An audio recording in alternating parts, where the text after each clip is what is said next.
नमस्कार मित्रांनो. तर मित्रांनो, तुमचं स्वागत आहे आपल्या यूट्यूब इन्स्टा पेजवर. तर मित्रांनो, आज आपण खूप वेगळा साप आहे, जेणेकरून तिची साईज तुम्हाला कधीच बघायला भेटत नाही. आणि मित्रांनो, रिॲलिटीमध्ये तेवढा साईज होण्यासाठी किंवा तेवढा मोठा होण्यासाठी त्याला खूप संघर्ष करावा लागतो आणि दिवसेंदिवस अंधश्रद्धेपोटी अशा सापाला मारलं जातं. तर मित्रांनो, त्या सापाचा असा गैरसमज आहे की बाबा काही जण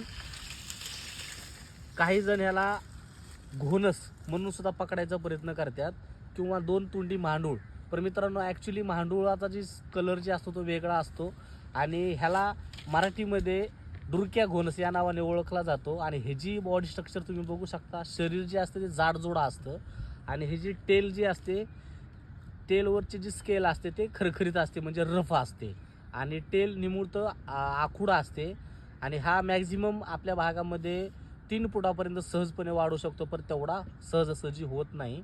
आणि जास्त प्रमाणामध्ये की शेत जमिनी जिथं भुसभुशीत ठिकाणी जागा आहे किंवा पालापाचोळ्यामध्ये हा साप सहजपणे ओळखायला बी येत नाही.